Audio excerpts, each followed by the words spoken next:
Hello. Yeah, yes, I can see them. Okay, can I start? Yes, doctor. Whenever you're ready, we can start. Yeah. I am ready, but I can see only one person here. I think rest of them are a little shy. They are there on call, but they haven't shared. So, Okay, good doctor, evening, everybody. I am Rajesh Jain. I am a qualified cancer surgeon. I have been practicing surgical oncology for last 28 years in New Delhi, which is capital city of India.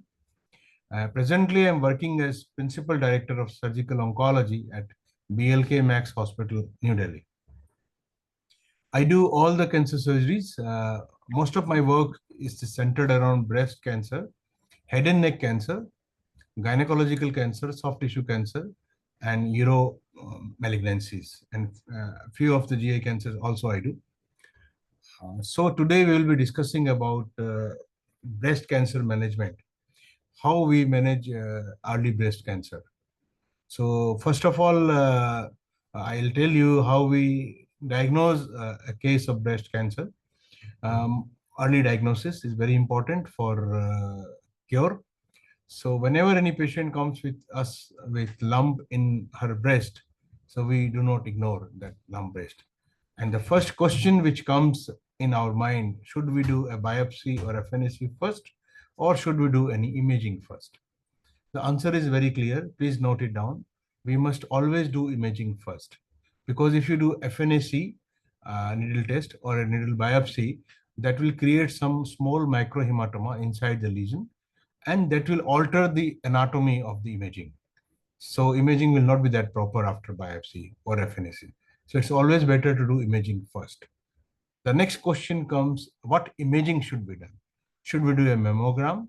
Should we do an ultrasound? Or should we do a MRI? These are the three imaging available for breast. Now, this also I want to make you clear that all the patients who are less than 40 years of age, all the patients who are less than 40 years of age has to undergo ultrasound of both breast. When a patient present with lump in any one of the breast, it is always compulsory to do imaging of both breast together. AC. So it is always important to do both side imaging, even if the other side is clinically normal. There is no mammography or ultrasound or MRI which is called unilateral. It has always to be bilateral. Number one. Number two, if the patient is 40 years plus, then we should do mammogram, not ultrasound. Now, why we should do this? That is very important. See, our breast is composed of basically two type of tissue. One is fatty tissue, one is glandular tissue. Now, less than 40 years of age, most of the girls or the females have more gland and less fat. As the age advances and they cross 40 years of age, the concentration of fat increases and gland decreases. So when the concentration of fat is more, mammography will definitely give a better result. If the concentration of gland is more, mammography will not be able to detect any lesion. So more than 40 years of age, more fatty tissue in the breast, more chances of mammography to detect lesion. So after 40, do mammogram bilateral. Before 40, do ultrasound. As far as MRI is concerned, MRI should not be done as a routine. Now, when should we do MRI? MRI should be done when our mammography or ultrasound or both are inconclusive. They are not able to explain the lesion. They're not able to say what the lesion looks like. So in those situations, we have to do MRI. Number one. Number two, sometimes if there is a diffuse microcalcification all around the breast, or if there is like my multiple lesions in breast all around, that is called multicentric disease. If multiple quadrants of the breast has lesions, then and we are considering to do a breast conservation surgery, in that case, MRI is mandatory. Because MRI will actually tell what are the pathological lesions, in which quadrants they are there. Actually, they are multicentric or not. So number three, sometimes patient presents with axillary lymph node only and no lesion in the breast or no lump in the breast. In those cases, most of the cancers primarily are located in the breast, which are not seen on mammogram or ultrasound because they may be too small. So in such situations, to know the primary, we have to do MRI of the breast to find out the primary which has metastatized to the axilla. So this is the usual indication of doing MRI. Otherwise, doing a mammogram or doing an ultrasound is more than sufficient. Now, how do we read mammogram or how do we read ultrasound? See, generally, if you read reports of MRI or mammogram or ultrasound, you'll find in the conclusion BRADS, BIRADS, BIRADS, BRADS category 0, category 1, category 2, category 3. Like this, it is reported. Now, what is that BRADS? BRADS is breast, the full form of BRADS is by breast imaging radiological data, breast imaging radiological and data system. Now, how they are categorized? They are categorized into 6, 7 categories like this. One is BRADS 0 or BIRADS 0. What is BIRADS 0? If the radiologist writes it is BIRADS 0, that means the investigation is incomplete.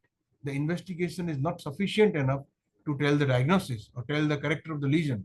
So we must do some other investigations. Say, for example, if somebody reports BIRADS 0 on mammogram, you must do an ultrasound to confirm because mammogram is not sufficient to tell about the lesion. If even ultrasound is BIRADS 0, then we do MRI. So that way, if BIRADS 0 it means inconclusive. We can't depend on that report. If somebody reports BIRADS 1, that means it is absolutely normal breast. There is no disease, no lesion inside the breast. You should be happy. Now, if it is BIRADS 2, there are certain lesions in the breast. They could find some lesions which are absolutely benign, like you say popcorn classification or some intravascular calcification. There are certain lesions which are very typical fibroadenoma type, round, smooth lesions. So they are called BIRADS 2 lesions.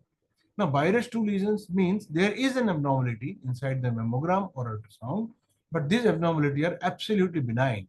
So in those cases, we should not do biopsy. We just do yearly mammogram. We should do yearly imaging. Keep the patient in follow-up. Next, BIRADS 3. What is BIRADS 3?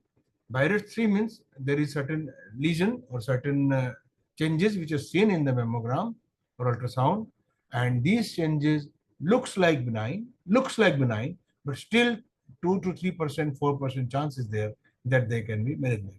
Now, what to do of BIRADS 3? Now, all the BIRADS 3 should not be biopsied. You should do biopsy of BIRADS 3 when? When my patient is having very strong family history of breast cancer. Suppose the patient is having BIRADS 3, but his sister has history of breast cancer, his mother has history of breast cancer, or any one of the first degree relative has breast cancer. That is a high risk lady. So if the patient is having BIRADS 3, but the family history is significant, in that case, we should do biopsy of BIRADS 3. Again, there are certain ladies who are like genetically more prone, like BRCA1, BRCA2 positive ladies. These are the ladies in which BIRADS 3 should be biopsied. And there are certain situations where the patient is very much apprehensive that she might carry a cancer, not satisfied by our reassurance. In those cases, we can do a biopsy in BIRADS 3. So in certain selected cases of BIRADS 3, we should do biopsy, not in all. Now, BIRADS 4. BIRADS 4 is there is a lesion which may be malignant, around maybe 20%, 15%, 25% may be malignant. BIRADS 4 is dangerous. So BIRADS 4, all the BIRADS 4 lesions in mammogram should be biopsied. You must biopsy all the BIRADS 4 lesions.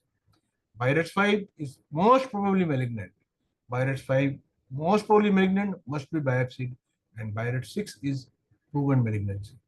A situation is there where already biopsy has been done or FNSC has been done and cancer is proven, and then you do a mammogram and you find an abnormality, then you call it BIRADS 6. So from BIRADS 4, BIRADS 5 and BIRADS 6, you must do biopsy. BIRADS 3 selected cases you should do biopsy. BIRADS 1 is normal, BIRADS 2 you can observe. So this is the how we read mammogram. Now, after mammogram, we do a biopsy. Now, the question is, arises, whether we should do fine needle aspiration cytology, FNSC, or we should do biopsy by true cut biopsy or a core needle biopsy.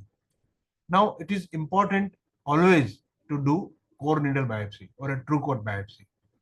It is not advisable to do FNSC of breast lump because we should know the type of cancer which is there. We should establish diagnosis of cancer properly, and we should also know the status of hormone receptors, estrogen receptor, progesterone receptor, and we should also know the status of HER2 gene. So to know the status of hormone receptors, to know HER2 gene, and to know the type of cancer, only biopsy is possible to give you this diagnosis. FNSC is not possible. FNSC can just tell you it can be malignant, it can be benign, like that. So if there is a breast lump and you have to establish diagnosis, always do true cut biopsy, no FNSC. Now, when should we do FNSC? Yes, when the patient presents with a lump breast as well as patient present with a small node in the axilla, and you're not sure whether that axillary node is benign or malignant.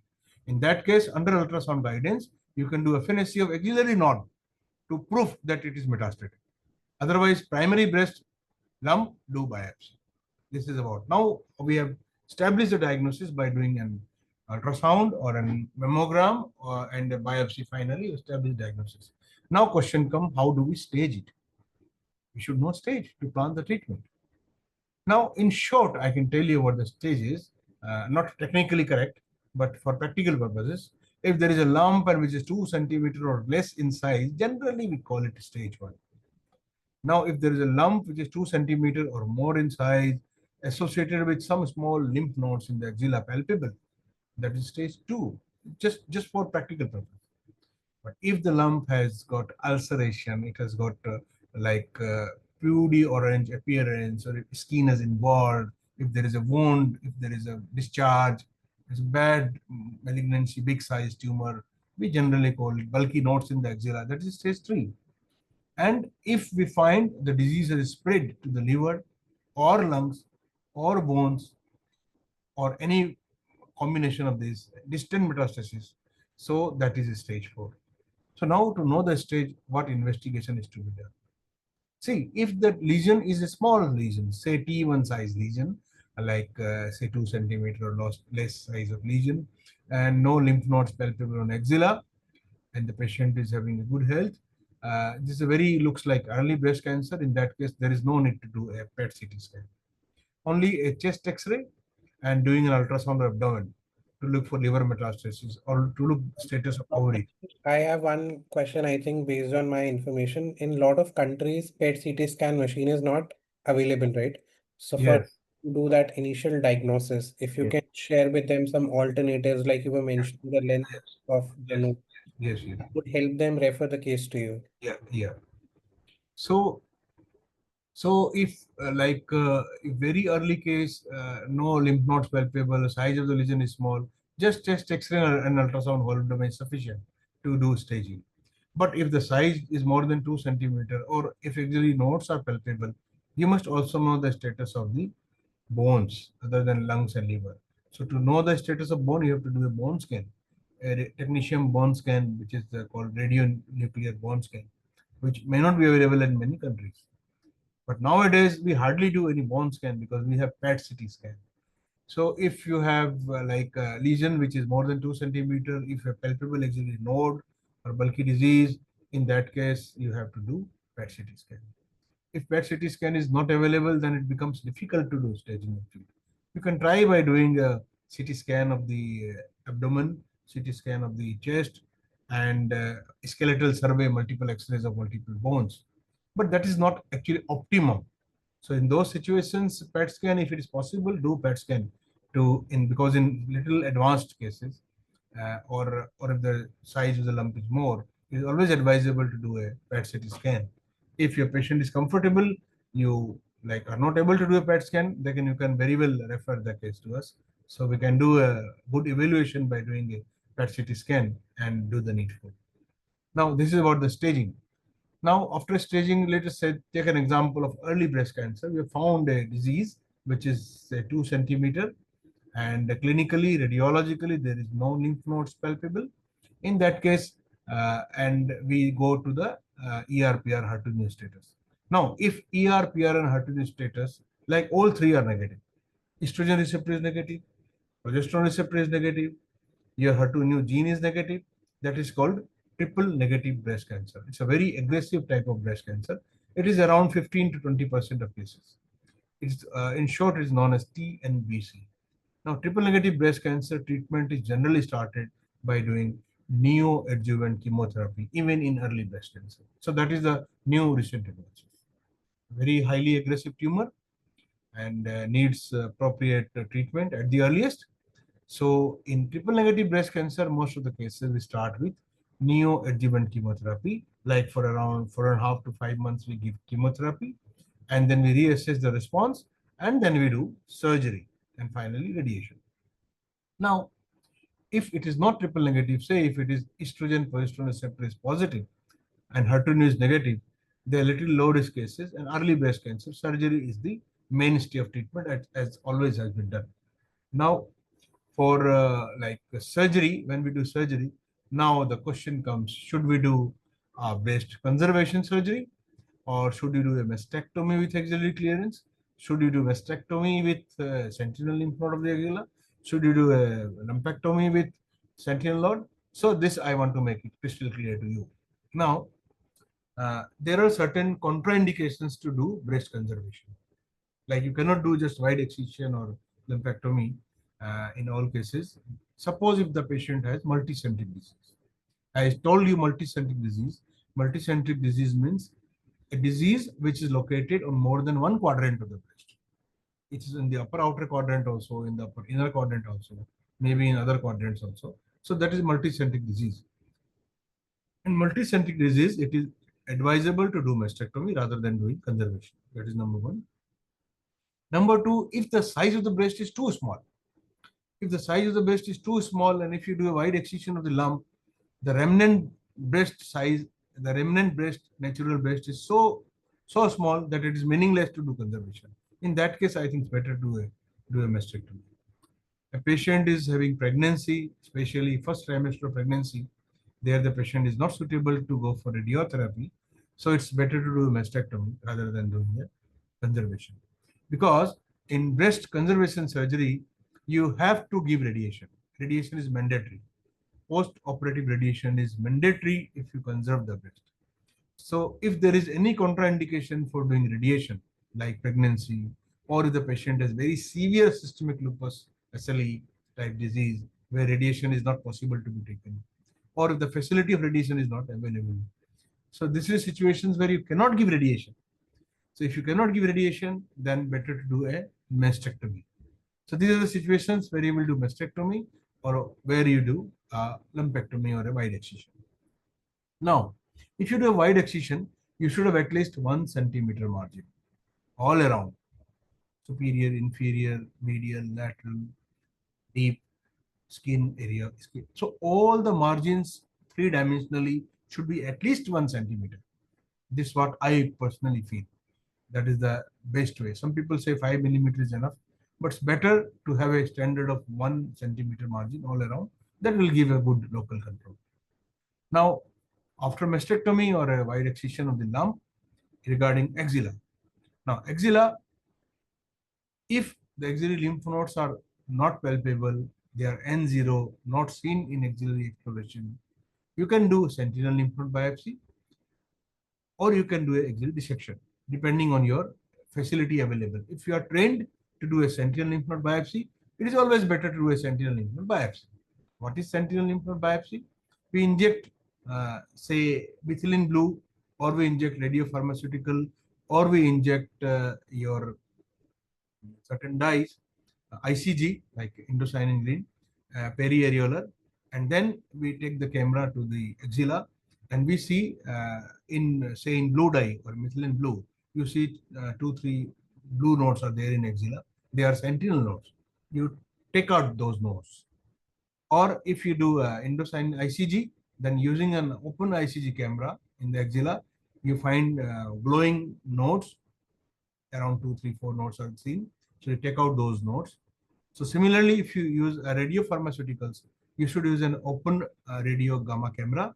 So to see the sound which comes from the nodes and localize the nodes and take out 3-4 nodes. These 3-4 nodes usually located in the level 1 of the axilla, you take out. And when you take out these nodes, you subject these nodes for frozen section. If on frozen section the nodes are negative, that means your sentinel lymph nodes are negative. In that situation, you avoid doing a complete axillary nodal dissection. If one of the nodes was positive on frozen section, then that means sentinel lymph node is positive. Maybe one node, maybe two node is positive. In that case, you do complete lymph node dissection. So this is the theory. If you don't have training to do a sentinel lymph node biopsy, you are most welcome to come to us. Look how we do. We'll train you how to do, and then you can go to your place and do it. If you don't know how to do a sentinel lymph node biopsy, your facility is not available, you do a complete lymph node dissection. Now, what is complete lymph node dissection? As you know, the lymph nodes in the axilla are level 1, which are below and medial to the below and lateral to the pectoralis minor muscle. Level 2 lymph nodes are just under the pectoralis minor muscle. And level 3 nodes, also known as apical nodes or apex nodes, they are medial to the pectoralis minor or superior and medial to the pectoralis minor muscle. Now, if you do level 1 and level 2 node dissection, that is generally okay. That is optimum to do a lymph node dissection. Sometimes lymph nodes are looks size big and you're not comfortable, so you can go and do a level 3 node dissection, no harm. So I generally do all the level 3, 1, 2. Whenever I don't do axillary sentinel node biopsy, I always do a complete 1, 2, 3 node dissection because I am not worried for lymphedema. And why not? Why I am not worried for lymphedema or the complication of axillary dissection? Because with every axillary node dissection, I do a procedure which is called lympha. Very few center in the world do this procedure, which we are doing. Now, lympha is a procedure which will prevent lymphedema. Even if you do a complete node dissection, even if you do axillary radiation, there will not be any lymphedema. So the problem of arm edema after breast treatment or breast cancer treatment, breast cancer surgery radiation is not there. So that is our USP. What is lympha? It's a special technique by which what we do, we identify one of the tributaries of the axillary vein, lateral most possible tributary, and we identify one lymphatic in the arm, medial aspect of the arm by injecting methylene blue. And when we identify tributary of the vein and tributary of the lymphatic, we anastomose it by using a microscope. So that is called microvascular lymphovascular microscopic anastomosis. It takes around 20 minutes more than the normal axillary clearance. So we are expert in that. So we do a lymphovascular anastomosis at the time of primary surgery, primary axillary node dissection. So when we do this anastomosis, this procedure is called lympha, and a channel is created from the lymphatics to the axillary vein, and the lymphatics and lymph is drained through that. So the seroma formation is less. The drain takes out early. If the patient has to do good exercises, and there is no complications like lymphangitis or lymphedema or swelling in the arm. So that is how we manage axilla. This is about surgery. Now, along with surgery, now you can ask me whether you do reconstruction or not. Again, reconstruction should be done. Now, reconstruction we can do at the time of primary surgery. That is called primary reconstruction.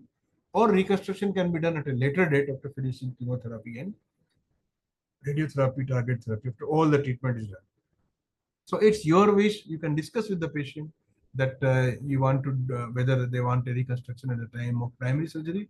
Because advantage is that under one anesthesia you can do reconstruction as well as resection, and the disadvantage is that the surgery time of surgery increases by 4-5 hours extra, and the surgery is longer, so recovery will take a little longer time. So that's the problem. But if the patient wants reconstruction at the same time, it can be done. Reconstruction can be done by many ways. So if the size of the breast is small and you have to reconstruct the entire breast, latissimus dorsi you can bring from behind and cover the gap and put a implant inside it. So the combination of implant and a flap, that can be done. You can do a free flap, like this is the abdominal flap. So this is rectus abdominis muscle is there. So we can the transverse rectus abdominis flap. We can take this from abdomen. We can take a flap. DIEP flap, deep inferior epigastric pedicle based flap, which we generally do for full primary breast reconstruction. DIEP flap is again, we can do a free flap and do reconstruction. Sometimes if we can do skin sparing mastectomy, then we can put an implant, saline implant, we can put a silicone implant inside the breast and do reconstruction. So there are multiple options available for reconstruction, depending on the patient's choice, depending on your expertise, depending on the size of the breast, depending on the size of the opposite breast. So you have to decide which reconstruction is to be done. But if you do reconstruction, psychologically patient is much better after the surgery. They don't feel like losing their breast. So this is about the surgical management of early breast cancer. And after surgical management, we wait for around 10 days. Then we get a full histopathological report. And then we sit in the tumor board and do planning for adjuvant treatment. Now, adjuvant treatment means after finishing of the surgery, after 2 to 3 weeks or 4 weeks, we start chemotherapy, radiotherapy, target therapy, hormone therapy. Now, how we sequence it, how we give. Now, chemotherapy, I tell you, if the axillary nodes are positive, like 2 nodes, 3 nodes are positive, at least in axilla, size of the tumor is more than T2 size, multiple nodes are positive. In that case, we should do adjuvant chemotherapy. Most of the cases, we need adjuvant chemotherapy even in T1 size. Say if it is say T2 or T2N0, no nodes are there pathologically involved, but size is T2, then also we are doing chemotherapy. Sometimes T1N0 that actually needs chemotherapy. Now there is situations, there are circumstances where we should think of not giving chemotherapy in very, very early breast cancer, especially in those cases which are estrogen and progesterone receptor positive. Can we do away with chemotherapy? Can we just give hormone therapy and avoid giving chemotherapy? Yes.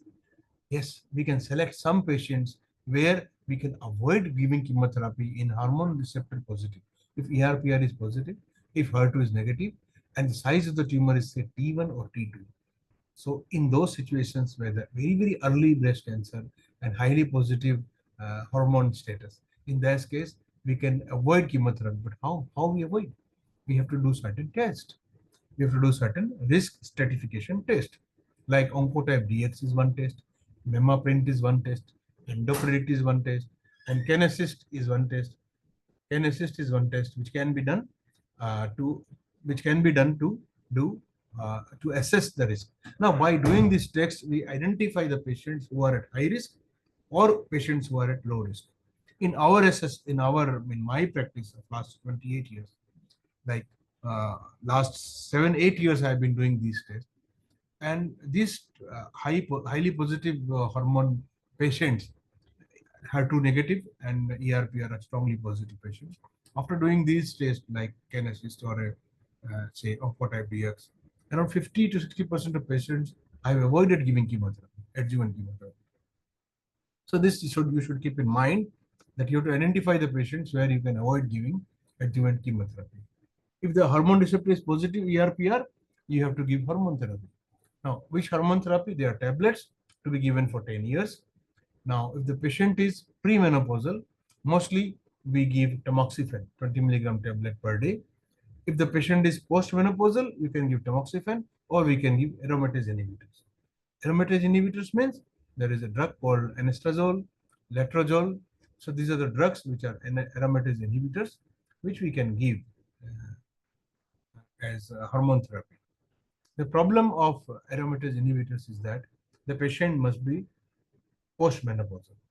So if you want to give aromatase inhibitors to a premenopausal lady and hormone receptor positive, it's better to do oophorectomy in that lady. You take out both the ovary laparoscopically, or you do medical oophorectomy. So you give injections like the cerulean, and you can just do like medical oophorectomy of the patient, and you can give hormone therapy. The whole idea is to suppress ovary or to take out the ovary to make the patient postmenopausal, because breast cancer is estrogen dependent. So the factory of estrogen is ovaries. If you take out the ovary or if you silence the ovary, in that case, estrogen will not be produced. That is a good thing for the patient. and then you can use aromatase inhibitors in those patients.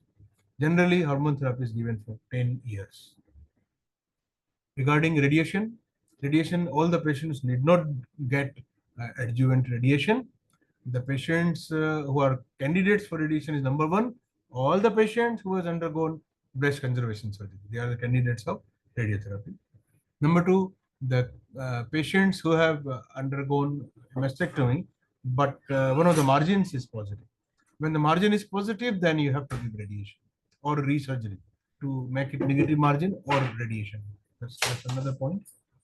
And third situation, if the tumor is more than 5 centimeters, if it is T3 or above, then radiation to be given. Regarding axilla, if there is one node is positive, generally we avoid giving radiation. But if more than one node is positive, in that case, we give radiation also. If there is extranodal extension, then we give radiation to the axilla as well. Rather than chest wall only, we give radiation to axilla also if there is extranodal extension in the lymph nodes. So this is about adjuvant radiation. Adjuvant chemotherapy, I told you. Adjuvant radiation, I told you. Adjuvant hormone therapy, I told you. And if your HER2 receptor is positive, then you have to give anti-HER2, the drug which is trastuzumab. So the trastuzumab is to be given every 3 weekly for 17 weeks. That means almost 1 year. So every patient who is HER2 receptor positive has to be given trastuzumab for 17 weeks. Every 3 weekly we have to give. Now, how to test HER2/neu? As I told you, by doing immunohistochemistry, we are doing ER, PR, and HER2/neu.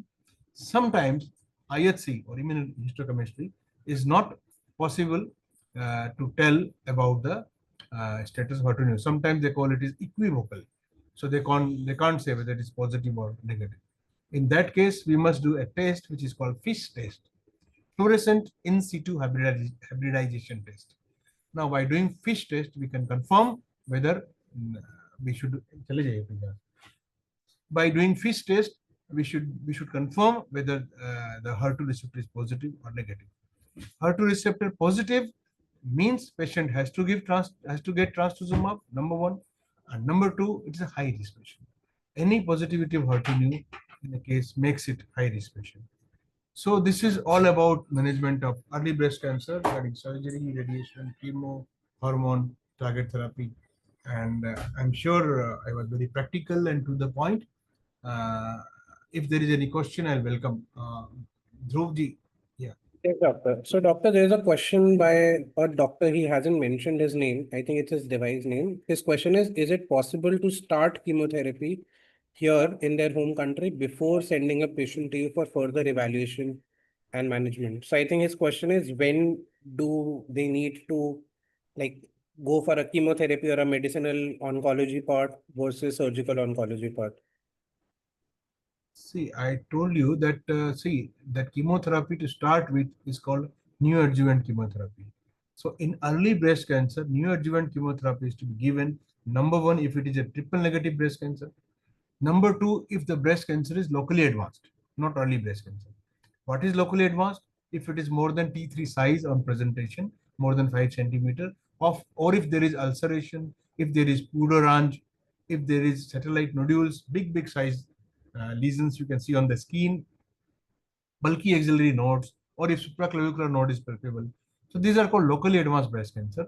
In locally advanced breast cancer also, you have to start neoadjuvant chemotherapy.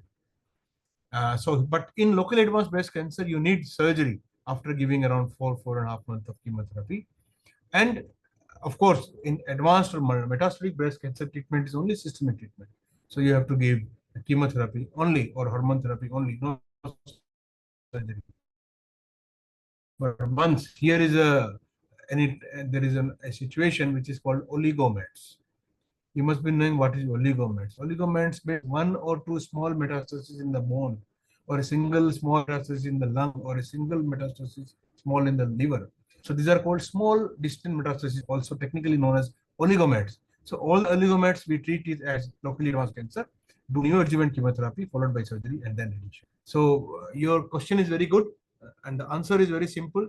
That neoadjuvant chemotherapy when to give, and also other than early breast cancer, in locally advanced, you have to give neoadjuvant chemotherapy. So I think, doctor, I would also suggest them to at least discuss these kind of cases with you so that jointly, based on patient to patient case, based on the information available, you and the African doctor can speak to each other. And then you can decide what is that right treatment which can be done there and when the patient should travel to you, right? Before or otherwise taking an independent decision. Because I think that is what I could get because you have given them multiple scenarios for them to understand which scenario, it's always better that they also refer a case to you. And then jointly, you and the doctor can figure out the next steps for the patient. We can always have a video conversation. We can have a Zoom conversation when you have like all the records of patient available with you. We can fix up a time and have a video meeting, and then I can tell you what is the best way to go about it. If we can achieve a cure for the patient uh, merely by giving my advice, I will always welcome it. So we are always there to help you. You can discuss your case with whatever maximum possible you can do, you should do at your own country. Uh, but if there is situation when you need to refer it, I can tell you without any like bias that which patient should get treatment under me. So we can always discuss. I am available. Mr. Dhruv can always attend and arrange a meeting between you. If you have case, you bring the case, bring the reports. We can always discuss. It's always better to discuss, and discuss for the betterment of our patients. Thank you, Dr. Rajesh. I think that made the point. We have another question from Dr. Abraham. He's thanking you for your explanation. He's asking if it is familiar, should we do bilateral surgery without any stage? I'm not understanding the question. If it is It's in chat also, doctor, you can read it. He's saying if it is familiar, familial, yes, yes, should we do bilateral surgery without any stage? I think that's a very good question. That part actually I forgot to touch. I'm sorry. See, familial breast cancer, if you find a familial breast cancer, then you must do a BRCA test. Now, what is BRCA? It is BRCA1 and BRCA2 test. These are genetic tests. Now, whom you should do? Number one, all the patients of triple negative breast cancer, you should do BRCA1 and BRCA2 test. Number one. Number two, all the patient who has strong family history in their first degree relative. Suppose you find a patient whose sister is also having a breast cancer, whose another sister is having history of breast cancer, or mother is having, or his uh, what is called aunt, a maternal aunt or a paternal aunt also have history of breast cancer, or if there is history of any male breast cancer in the family, any single male breast cancer history makes you high risk.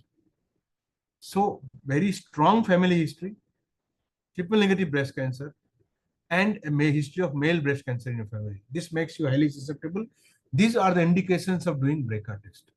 If BRCA test is positive, I'm repeating, if BRCA test is positive in such patient, you should do mastectomy of the involved breast as well as prophylactic mastectomy on the opposite side.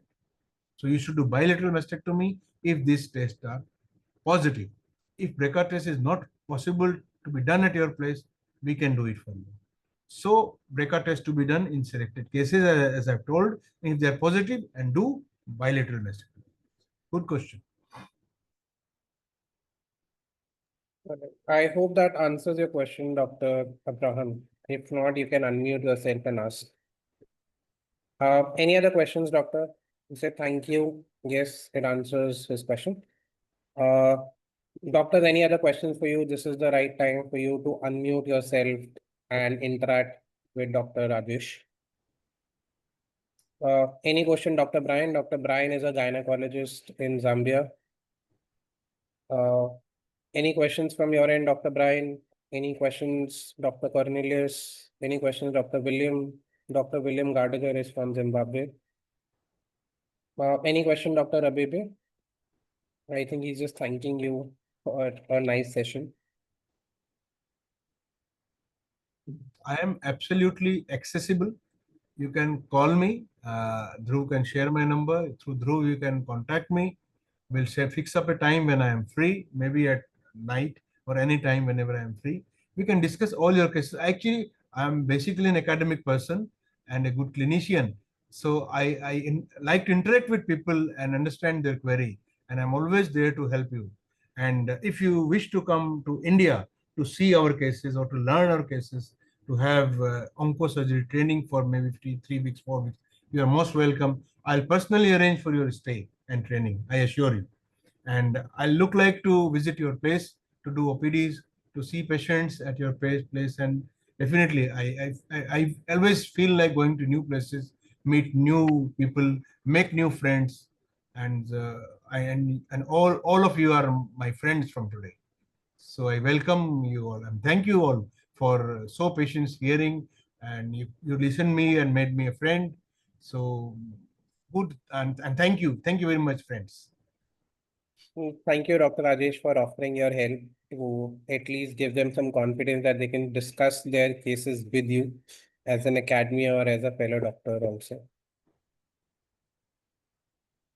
Yes, we have another question from Dr. Sunday. Dr. Sunday Ucha, if you want to unmute yourself and ask a question, that would also work. If you want me to read your question, I can do that as well. I think his question is more on a subjective line. His question is, what is the definitive treatment for breast cancer? See, in today's world, definitive treatment is not a single one. It is multimodality treatment. Being a solid tumor, curative treatment is always surgery. All the solid tumor. That's that punchline. Breast cancer, by doing any chemotherapy only, or doing radiotherapy only, or by doing hormone therapy only, you cannot cure. If you want a cure, surgery has to be accommodated somewhere in the treatment plan. But only surgery is also not curative. So maybe surgery with tablets like hormone therapy, maybe surgery with chemotherapy, maybe surgery with radiation, or maybe surgery alone sometimes. But surgery has to be there for cure of breast cancer. So surgery and adjuvant treatment is the definitive treatment of all stages of breast cancer. Understood, doctor. So I think as far as I can understand, if someone has to go for curative treatment of any cancer, Solid surgery has cancer, to be in. solid tumors, not hematological malignancy, except Yes, lymphoma, leukemia, and myeloma. got it. He also has a follow-up question, Dr. Sunday. He said, is rehabilitative management necessary? It's mandatory. It's mandatory. I have my patients whom I have operated around 28, 29 years back. Still, they are coming to me. Follow-up is very important. Rehabilitation is very important. Take care of the arm, exercises, physiotherapy, diet, to take hormone therapy on time. Very important. Rehabilitation has got many aspects. One is, most important is the rehabilitation of your arm, because many patients has lymphedema. So do exercises, how to take care of your arm. Do not allow your patient to wear like bangles or what is called rings in the fingers of the operated lifelong. Don't allow your patients to put any needle to do blood test, to measure blood pressure in the affected arm. So this is all part of rehabilitation. And second is psychological rehabilitation. A patient who suffers from breast cancer and is a cancer survivor has got some problem in the like psychologically disturbed. So his mental rehabilitation is also very important. You mentally boost them, and the doctor who has operated is the best person to do psychological boosting. So that rehabilitation is also important. Some people in poor countries, like they lose their job because of cancer and cancer treatment. So you have to rehabilitate them by making arrangements for their job somewhere so that they can do appropriate job. So rehabilitation is not only physical rehabilitation, it is mental rehabilitation, it is social rehabilitation. See, in countries, developing countries, in countries who are not very modern, the husband divorced the wife when the breast cancer is diagnosed. So their marital rehabilitation is also important.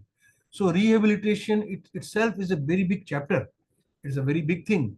And as a doctor, I think you are the main person to help the patient to rehabilitate. Doing surgery or doing treatment is only 5% of the cancer management. 95% is rehabilitation actually. That's what I feel.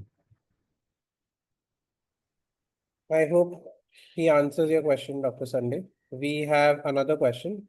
He is thanking you for the presentation. His question is, what are the prognosis in breast cancer treatment? Breast cancer prognosis is improving day by day. Now, say I'll give example of stage one. Stage one, 5 year survival rate is 98%. 97, 98%. So if patient presents in stage 1 and you do comprehensive treatment and do a proper follow-up, the survival rate is more than 98%. But treatment has to be adequate. That's number one. Stage 2 is around 90 to 95%. 90% of stage 2 patient survives. That's a very good prognosis. Then again, stage 3 patient prognosis is again around 80%, 80, 85% patient survives. Even in stage 4, 25 to 30% patient survives. Stage 4, 25 to 30% survives. 5 years. So this is the prognosis. So breast cancer is a success story of oncological treatment. Uh, as we say, more and more new immunotherapy drugs are coming, and there is advancement in the surgical technique, advancement in radiation. Everything has led to a good prognosis. But one thing, you have to be very, very careful in selected cases. Like I told you, triple negative breast cancer or locally advanced breast cancer, which are advanced at presentation, they might have recurrences. In those cases, follow-up has to be very stringent. And if there is recurrence, identify the recurrence at the earliest so that you can again treat them and save them. Got it. Thank you. We have another question from Dr. Sanjay Uchar. He wants to understand the cost implication of breast cancer treatment. Any rough idea? Because I know you have mentioned depending upon situation, it will be combination between medicinal management, radiotherapy, and surgical intervention. Some rough range so that they can prepare their patients. See, if you want to do only surgery in our place, other treatment you do yourself. So for surgery, it will cost you around say $5,000 roughly, all inclusive. So that's how the cost of surgery. If chemotherapy, you can think around $10,000 extra. Radiation is around say 3.5 to $4,000. So this is a rough. If you have to give like long therapies like trastuzumab and all, that can add another say $10,000. But this long year therapy that can be done at your place. So mostly I can tell you surgery which needs actual expertise to be done outside, which costs you around $5,000, and basic chemotherapy will cost say another 8, 10,000. So $15,000 should be sufficient for most. This is a rough estimation for your patient. And if the patient is very poor, cannot afford, has some issues, you can always let us know. We are always there to help you. So wherever is possible to help patients, we'll definitely help you. This is from core of my heart. I'm telling Sure. Thank you, Dr. Rajesh. And also, Dr. Sunday, what we suggest is that you share patient details with us, because once all the doctors have seen the staging and they have seen patient case file, only then they'll be able to share the ideal plan for the patient and the tentative cost. Correct, doctor? All right. Thank you, doctor. We have another And question from Abraham. it's all right. All right. We have another question from Dr. Abraham. It's His all question. right. Thank you. All right, thank you, doctor. I'm moving on to the next question by Dr. Abraham. His question is, other than PET CT scan, how can we stage breast cancer with ultrasound and CT scan in limited setup? you. Yeah. See, for liver metastasis, ultrasound of the abdomen is sufficient. I don't advise upper abdomen only because you should see ovary and uterus also. So you do a whole abdomen ultrasound, chest X-ray to look for lung metastasis. If you have nuclear medicine to do bone scan, you can do a radioisotope bone scan. If you don't have bone scan, you can do a skeletal survey. What is skeletal survey? It's a X-rays, plain X-rays. An X-ray of all the spine you cover the skull bones, and you cover the limbs. So this is the skeletal survey. So if you don't have facility, if you want to stage it, so skeletal survey by doing a simple X-ray, chest X-rays, again a simple X-ray, and ultrasound of the abdomen. So this is sufficient to do it. They may miss, definitely. They may not be as accurate as PET scan, but if the resources are limited, that should be optimal.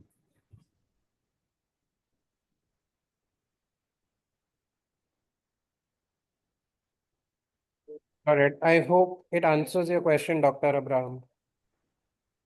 Dr. Sunday also have another question. Any place in robotic surgery in breast cancer treatment? Yes, yes.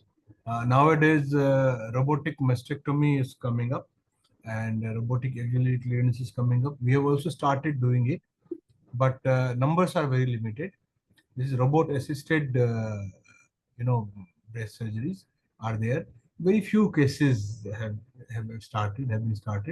I don't see much advantage of robotic at present, but once the technique gets matured, then we may have but once certain things are important for robotic surgery of the breast, you must have skin sparing mastectomy.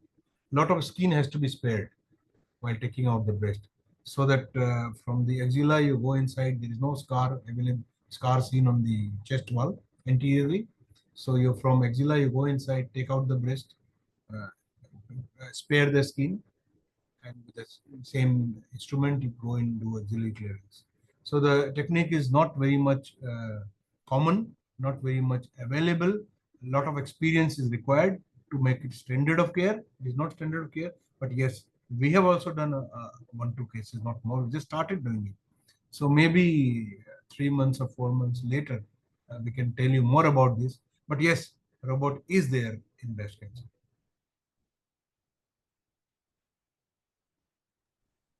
Got it. Yes, then I think Dr. Abebe has mentioned that he has a patient with tumor size less than 2 centimeter, no lab, but CRX has shown pleural effusion left side. I want to hear, he wants to understand your comments. Biopsy was triple negative breast CA. Uh, can you repeat the question, please? Yes, doctor. You can read from the chats yourself. Dr. Abebe currently has a patient which he is managing. Uh, he said that tumor size is less than 2 centimeter, no lab, but CRX has shown linear effect on the left side, and biopsy was negative. Let's see. So what I could understand, this is a small size breast lump, no lymphadenopathy, but chest X-ray is showing pleural effusion, and it is triple negative breast cancer. Is it so? So see, it is very unlikely that there is no lymph nodes in axilla, and the size of the lump is so The small. chest X-ray. I think it. Hello, am I audible? Yes, doctor, you're audible. Yeah. Clinically, it appears that there's a very small size of breast lump, and the breast there is no axillary lymph nodes, and still there is pleural effusion. So the pleural effusion may not be related to breast cancer. So I'll request you, if possible, do a PET CT scan. If not PET CT scan, at least do a contrast and CT scan of the chest.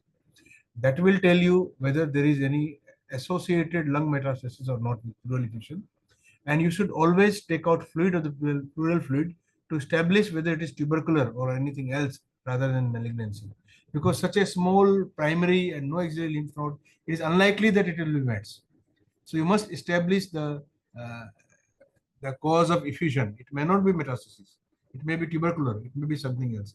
So you must, if possible, do a PET CT or a contrast and CT scan chest, and take out the fluid from the chest and do cytology of the fluid to establish that it is metastasis or something else. It may be something else.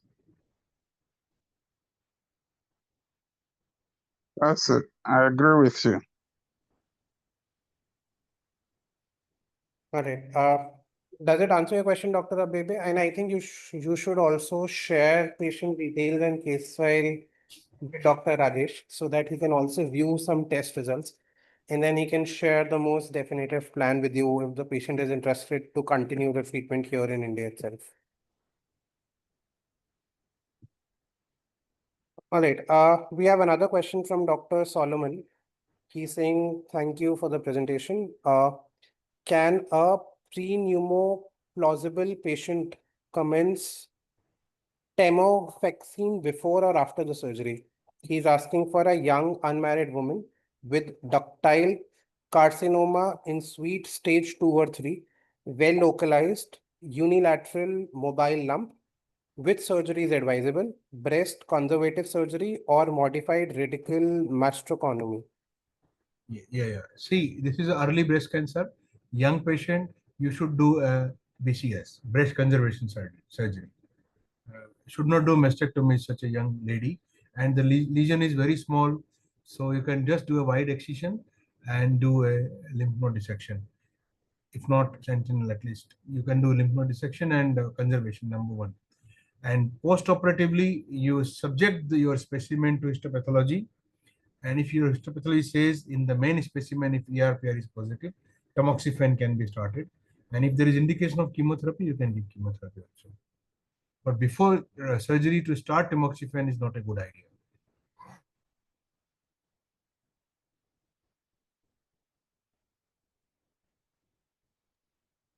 All right. I think that's it, Doctor. These were all the questions we have.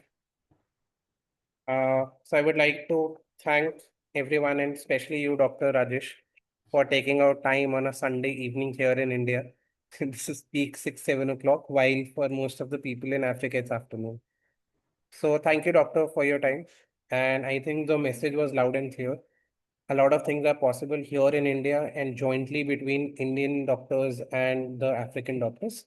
And thank you for extending your support that they can reach out to you anytime for just consulting with you for their own patients, and you'll be more than happy to help.